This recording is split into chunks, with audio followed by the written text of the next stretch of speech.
Last night, I was playing in our backyard, surrounded by thick woods that connected to the nearby forest. The sun had dipped below the horizon, casting long shadows across the yard. My dad always kept our dog, Tommy, inside when it got dark, but I was a careless kid who never listened.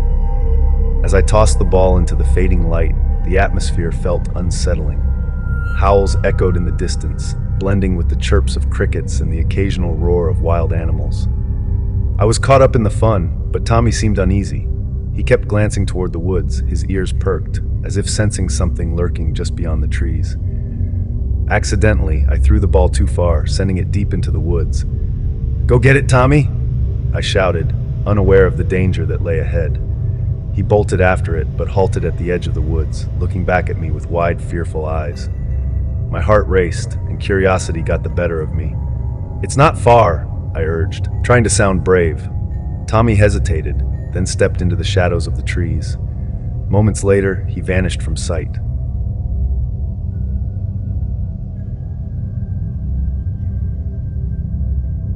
I pulled out my phone, checking notifications and scrolling through YouTube shorts to pass the time, dismissing the nagging worry in the pit of my stomach. Suddenly, a howl pierced the air, deep, resonant, and terrifying. My heart dropped. "Tommy, where are you?" I called, my voice trembling. Silence enveloped me, broken only by the distant rustle of leaves. Panic surged as I shouted his name, but there was no response. I decided I had to search for him. Stepping cautiously onto the path he had taken, the chill in the air felt like an invisible hand gripping my spine. The wind carried an unsettling weight, rustling the branches ominously. As I pushed through some thick bushes, I heard it, a low growl reverberating through the darkness. "Tommy, is that you?" I shouted, desperately hoping for a familiar bark. A shadow leaped from behind the bushes and vanished behind a massive tree.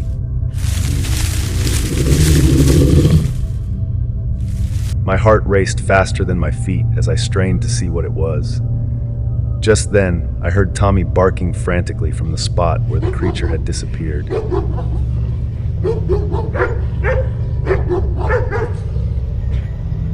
When I finally reached him, he was trembling and darted toward me, his body shaking like a leaf. I glanced back, and there it was.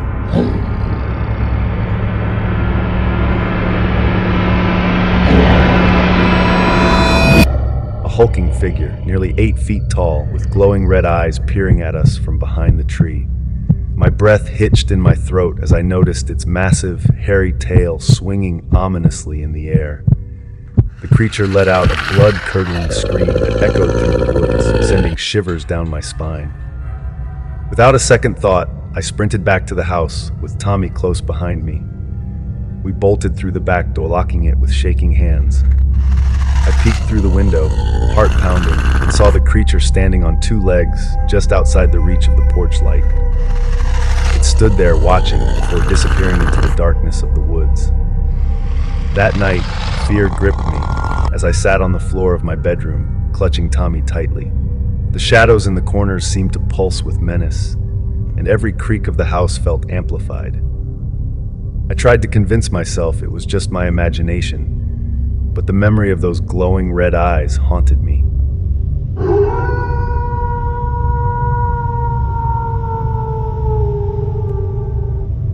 As days passed, I noticed strange things around the house. My dad's tools were scattered in odd places, and the garbage cans had been tipped over. I found deep claw marks on the tree near our yard, and the howling continued each night, echoing through the darkness. I could hear the creature's heavy breath and feel its presence lurking just beyond the trees. Tommy had become increasingly anxious, often growling at the slightest sound. I tried to keep him close, but my mind was a whirlpool of fear and guilt for having let him out that night. I knew I had to tell someone, but I couldn't bring myself to share the truth. What if my dad found out?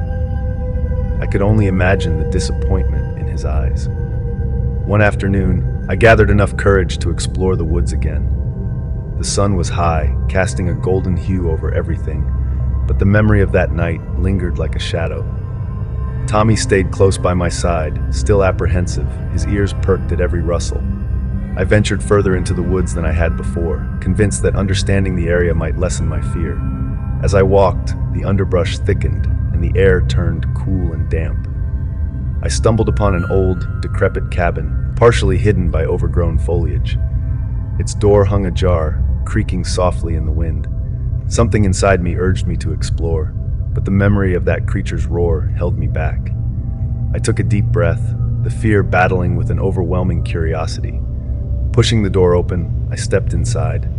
Dust danced in the sunlight streaming through cracked windows.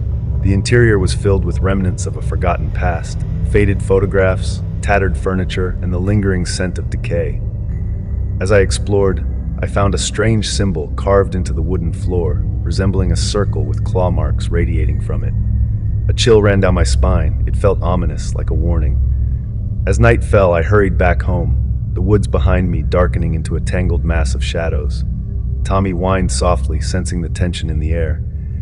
That night, the howls grew louder, mingling with a sound I had not heard before, a mournful, almost human-like cry that pierced through the night, sending shivers down my spine. Sleep eluded me, and I lay wide awake, listening to the ominous symphony of the night. Tommy curled up next to me, but even he seemed restless, his body tense and alert. The howls intensified, echoing around the house as if the creature was closing in. Then the sounds stopped. An eerie silence blanketed everything. My heart raced. Something was wrong. I glanced at Tommy, who was standing rigid, staring toward the window. I followed his gaze and froze. There in the darkness, I saw the outline of the creature again. It was closer this time, its red eyes burning like embers against the night. Fear surged through me as I whispered, "What do you want?"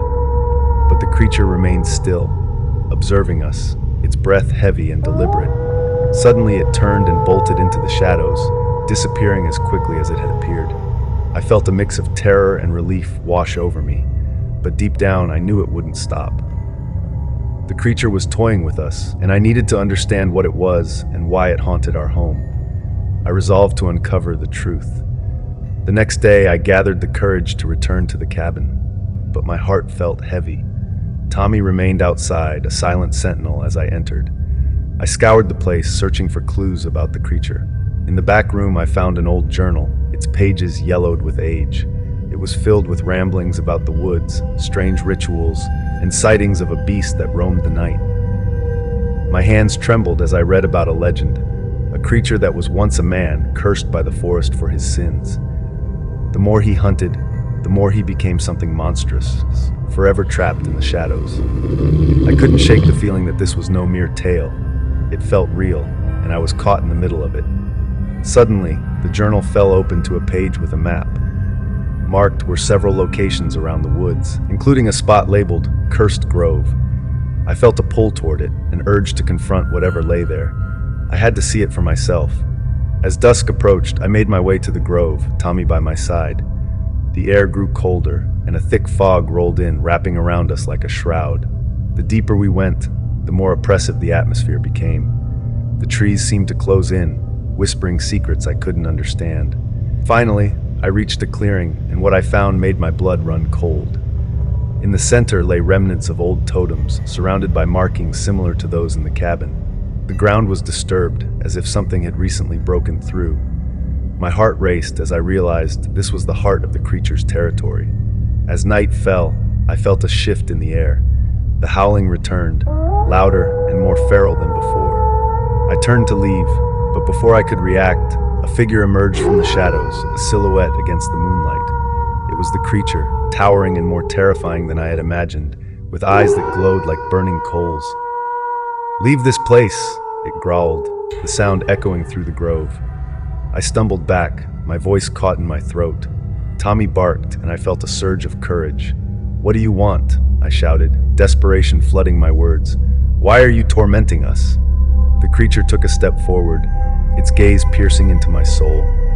"You trespassed into my domain. The woods remember, and the curse binds me here." Before I could respond, the creature lunged, and instinct took over.